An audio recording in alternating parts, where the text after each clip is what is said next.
अस्सलाम वालेकुम, आप देख रहे हैं समिया रसोई घर। और आज रमज़ान स्पेशल में बहुत ही मज़े की इमली की चटनी तैयार की जा रही है। आप इस रेसिपी को ज़रूर ट्राई कीजिएगा क्योंकि रमज़ान में इस चटनी का इस्तेमाल बहुत होता है। मैं यहाँ पर आपको थोड़ी क्वांटिटी में बता रही हूँ। आप अपने घर में जिस हिसाब से चटनी इस्तेमाल होती है आप इसी क्वांटिटी को डबल और ट्रिपल कर सकते हैं। तो आइए स्टार्ट करते हैं। इमली की चटनी बनाने के लिए यहाँ मेरे पास 1 पाव इमली का पेस्ट है। मैंने रात को भिगो दिया था इमली, और इसको जो है मैंने फिर सुबह बीज इसके निकाल दिए थे और इमली को मैंने ब्लेंड कर लिया। कप के हिसाब से करें। मेजरिंग जो कप होता है ये पूरा 1 कप भर के है। चीनी इसके अंदर जाएगी टू टेस्ट। यहाँ पर मैंने 1.5 कप ली है। आप इसकी जगह गुड़ डाल सकते हैं। चाट मसाला पाउडर है 2 टीस्पून और ये मेरा होममेड है। सुरख मिर्चों का पाउडर है 1 टीस्पून, नमक 1 टीस्पून, जीरा 2 टीस्पून, काला नमक 1/2 टीस्पून, अजवाइन 1/2 टीस्पून, पुदीने के पत्ते 2 टेबलस्पून। आप फ्रेश पुदीना भी डाल सकते हैं। मेरे पास फ्रेश नहीं था, मैं इस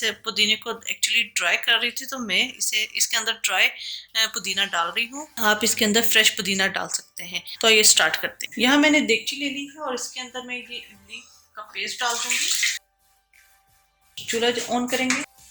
अब हम इसके अंदर डाल देंगे चीनी, चाट मसाला पाउडर, सुरख मिर्च, नमक, जीरा, काला नमक,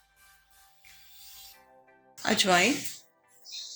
इसे अच्छे तरीके से मिक्स करेंगे और तकरीबन 10 से 15 मिनट हम इसे पकाएंगे कि चटनी अच्छी तरीके से थिक हो जाए।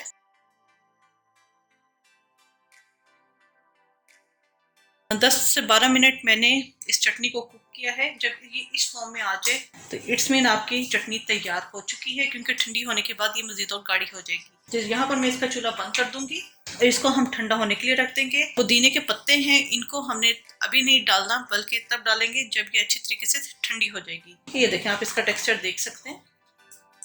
ये ठंडी होने के बाद मजीद थिक हो जाएगी। इसको हम ठंडा होने के लिए रख देंगे।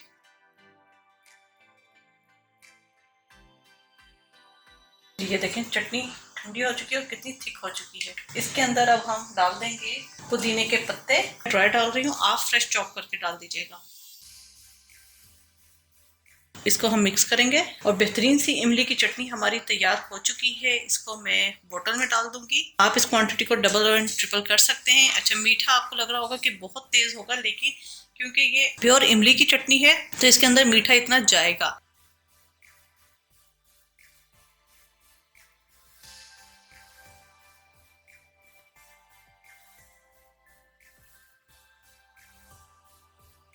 जी, बेहतरीन सी इमली की चटनी तैयार हो चुकी है। आप इसे ज़रूर बनाइएगा और अपना फीडबैक ज़रूर दीजिएगा। आप इस चटनी को ज़्यादा क्वांटिटी में बना के फ्रीज़र में रख सकते हैं, क्योंकि इसके अंदर इतनी चीनी डली हुई है कि ये जमेगी नहीं। और अगर थोड़ी सी अगर इसके अंदर जम भी जाए तो आप थोड़ी देर अगर अफ्तारी से 15 मिनट पहले या आधा घंटा पहले इसे बाहर निकालेंगे तो ये अपनी असली हालत में वैसी आ जाएगी। तो इस रेसिपी को ज़रूर ट्राई कीजिएगा और अपना फीडबैक जरूर दीजिएगा। मेरे चैनल से मेरा रसोई घर को जरूर सब्सक्राइब कीजिएगा, लाइक कीजिएगा, ताकि आपको नई से नई वीडियोस और रेसिपीज मिलती रहें। अपनी दुआओं में मुझे याद रखिएगा। Thank you for watching. खुदा हाफिज।